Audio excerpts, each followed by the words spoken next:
What's good, everybody? Chris here again. Chris Goes Outdoors. Today in this video we're going to talk about this sleeping pad right here, the Big Agnes Insulated AXL, and my attempt to save it from an REI Garage sale. So I picked this thing up from an REI Garage sale. This was, in all honesty, probably last year. I just didn't really talk about it because I was a little disappointed, to say the least. I picked the pad up with everything, essentially brand new, stuff sack. Still had the patch kit and everything. And the pad, it said that it was deflating overnight. From my experience repairing other pads, it's usually pop a patch on, you're good to go. So I did what I always do, blow it up, put it in the bathtub that's usually half full, find where the hole is. So found the hole, patched that bad boy up. It seemed good to go. I tested it out at home, and then I took it out on trail. I think I used it on our Black Mountain overnight hike, and it started to deflate again. So I said, oh man, I must have punctured it again. So I looked on the bottom again, and I didn't find any holes. Nothing on the bottom that I could find.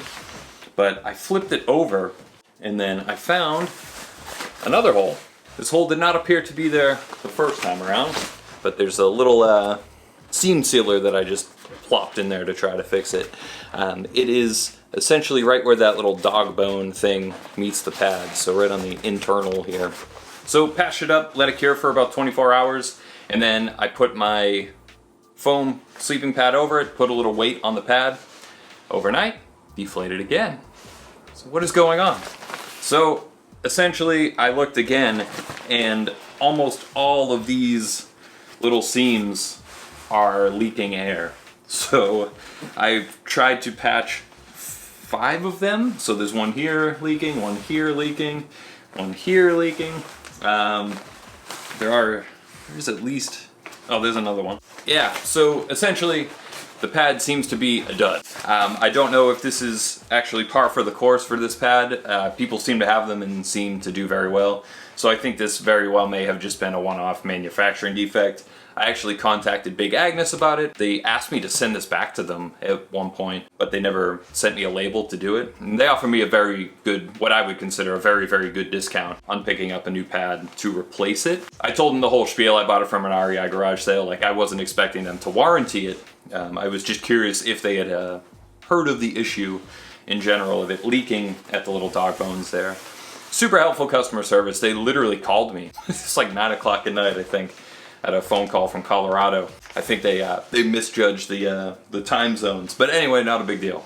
So in short, the sleeping pad is essentially useless, and it's been sitting around for a year while I've just been holding on to it. Don't know what I want to do to it, and then I figured I'll do the only thing I could possibly think to do, because the only portion of this pad that doesn't seem to have a hole in it is about the top, I don't know, 8 inches, maybe a foot at most. I'm gonna try to cut it and then reseal it with an iron like I did in the Thermarest resizing video. I don't know if it'll work, but I don't know, I guess it'll create some sort of ultralight unique pillow. So that's what we're gonna do today, and we'll jump right into that. So for those who have been around the channel for a bit, will probably know that I've done this before with a Neoair X-Lite to resize that. I did that a little bit more precise than I'm probably going to do this with, but essentially all you need is an ironing board, the pad, an iron, and some scissors. So what we're gonna do, we're gonna cut the pad roughly to the length we want it, leave a little bit extra so that we can seal that up with the iron. You want to set your iron, in my case, to the warmest or hottest temperature it has. And I believe it's cotton linen is the actual setting. So we're ready to go. Let's chop this baby up. So this is where the first hole is, so I'm probably just gonna cut right across this little section right here. If you wanted, you could probably like measure really nice, but I don't know, it's not a big deal to me personally. You can see right here, the inside of one of these sleeping pads. Looks like almost like a ripstop nylon or something right there. And it's just got some insulated foam. Looks like that Primaloft stuff almost. Oh, I think it is actually. I think that's literally what it's insulated with. And then the same kind of foil that you find in some other sleeping pads too. Cool, whatever. Goodbye. So I feel like this will be way too big. So I'm actually gonna cut up even a little further. So I'm just gonna cut right here instead. I'll do that real quick.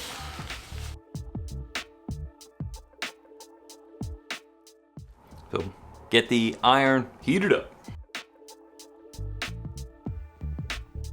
So just waiting for the iron to heat back up. I'm actually gonna cut this just so it doesn't like fall back down while I'm trying to seal the seams.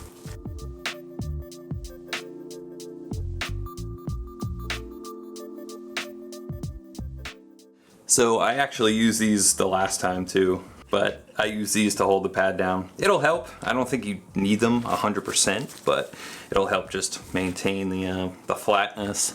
So I'm just gonna hook one right here because I don't want it to like interfere with where I'm running the iron down. That should be good. All right, let's give it a go.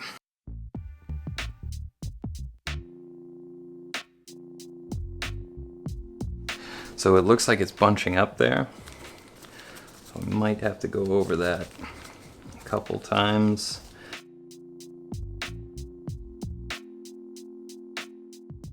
It's ironed out. We're gonna let it cool down for a minute. Then we'll try to blow it up. We'll see if the air stays in there. So essentially, I feel like I'm gonna have to recut it, but I just ironed it to hell over that little thing right there. So we'll see if it holds air. I'm not assuming it will.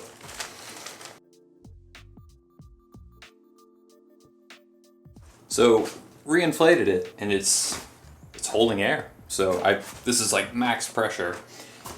No leak from here. It doesn't look pretty at all, but it's holding air. But where the dog bones are right here, you can see it's trying to kind of break free right there. There's a lot of pressure right on these areas. So it works, but I'm not gonna be able to cut much off of this at all because it's pretty close. It's really close, you see? So from there to there would be like the most I could cut. So we'll try to clean it up a little bit. We'll give a final weight at the end of it. We'll see how much this, see how much the little pillow weighs. So here we have it, the final hurrah. It's not losing air. I can't hear any air escaping from it. The entire thing weighs 2.4 ounces or 68 grams.